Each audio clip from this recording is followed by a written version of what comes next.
Well, hello from Southern Ontario, this October 27th. Oh, my apologies. Personal story here, anecdote, if you will.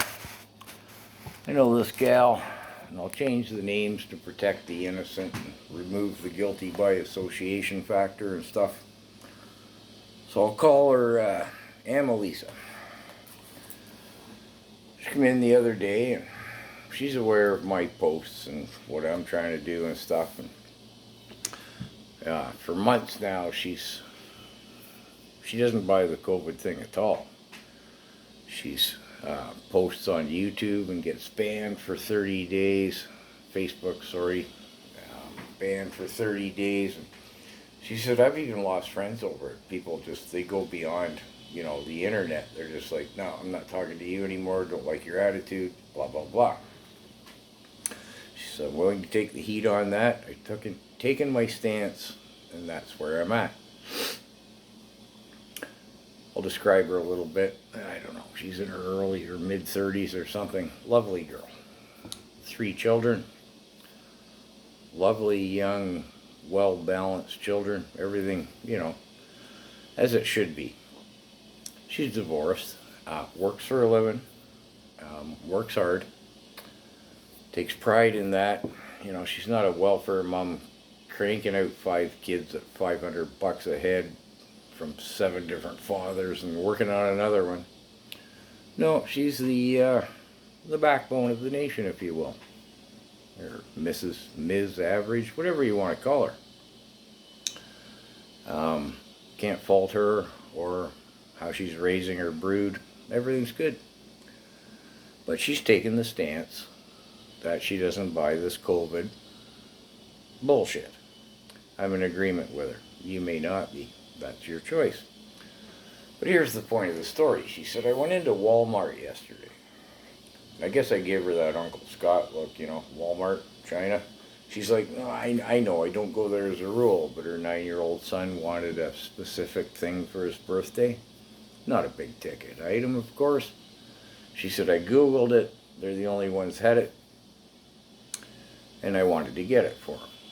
She says, so? She won't wear her mask.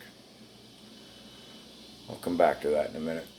She says, I go into Walmart, they got the temperature gun there, the guy's supposed to put the stuff on your hands, She said, I'm exempt. And she said, I've researched it, I don't have to explain it, you don't have need a medical thing. It's not law. It is not law. I've looked into it. She says, municipal bylaw says they make it look like the law, but it's not the law. And her greeter at the door of the Walmart, and no problem with that, right? So she goes on to say, well, I had to interact with 2 or 3 Walmart employees as I was looking for this. I guess it's not an on-the-shelf common item, whatever. No problem. One of them didn't have a mask on, and she says, but I see the mask wearers. She goes, the mask wearers, they're giving me dark looks. And she said, she says, I've tried to wear them. I get kind of claustrophobic. I don't feel right. I'm not breathing right. It's just, and she goes on to say, I've researched it. There's plenty of medical science saying this is wrong. And so, well, yeah, I'm on the same page with you with that. I agree totally. And so she says, anyway, she finds the item, and she goes up to the checkout, and lovely gal again. She says, oh, there's this cute young guy there checking me out, and we get laughing and talking, everything's good, I found what I want, and everything's good. And she says, a Walmart employee comes up and says, you're going to have to leave. She's like, well, pardon me, what? Say what? I'm just kind of ready to go anyways. What? You might change my bill. Well, no. We had a complaint about you from one of the other shoppers. She says she's looking in her periphery and there's one of those Karens, that expression, the Karens. Standing there peeking around the aisle with her mask on tight, smirking, yeah, I'm fixing you up. she says, well, I got all these different reactions going on, but I'm ready to check out and leave anyway. She's kind of like, well, okay, whatever. And then she says, I find myself out in the parking lot. I'm crying. I'm upset. She says, I got to toughen up, Scott. I mean, I shouldn't be upset by her, right? And I'm like, no, you shouldn't.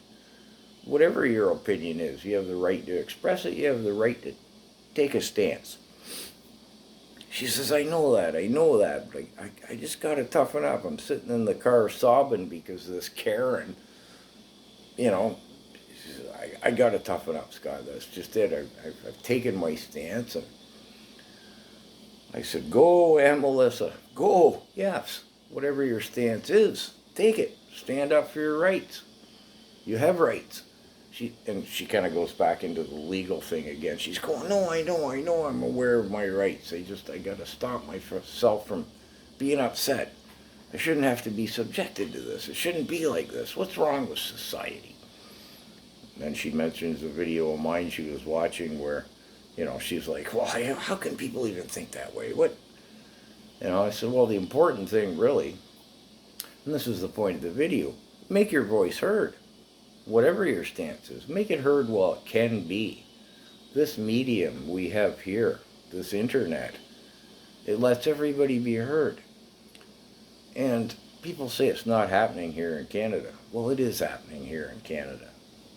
The internet's full of guys do things with batteries and jello you wouldn't even think of. Hey, wow, that's entertainment. And there's a world of knowledge to be gleaned from this medium as well. But put aside your cute kittens. Take a look at what's happening politically.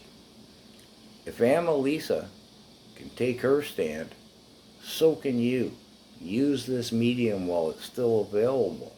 Because left unchecked, in a surprisingly and frighteningly short period of time, you might find it's not available to you. Take care. Thanks for listening.